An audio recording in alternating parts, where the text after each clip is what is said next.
বাড়িতে চিকেন আসলেই সেই চিকেনের সাথে কিছু সলিড পিস তো থাকেই, আর এই সলিড পিসগুলো কেউ খেতে চায় না। আজ এই সলিড পিসগুলো দিই যা একটা দুর্দান্ত রেসিপি দেখাবো না, যা বানালে সবাই তো খাবেই, বরং চেয়ে চেয়ে খাবে। তাহলে শুরু করি।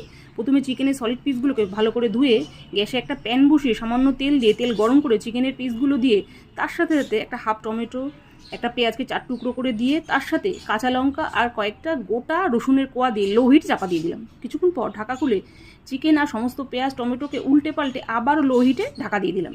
এইভাবে চিকেনটা পুরো সেদ্ধ হয়ে গেলে এবার শিলে ভাজা চিকেনগুলো দিয়ে জল ছাড়া শুকনো শুকনো বেটে নিলাম। বাটাটা ঠিক এরকম ঝুরঝুরে হবে।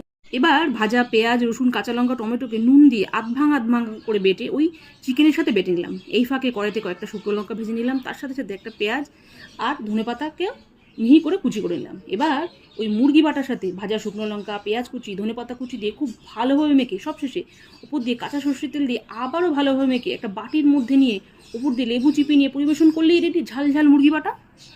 বাস, রেসিপিটা তো দেখলেন। এবার এভাবে একবার বানান তো দেখি, দেখবেন ভাত পাতে এই মুরগি বাটা নিয়ে কারাকারি লেগে যাবে। 4 পিস চিকেন দিয়ে যে এরকম একটা দুর্দান্ত স্বাদের মুরগি বাটা হয়, না খেলে আপনি বুঝতেই পারবেন না।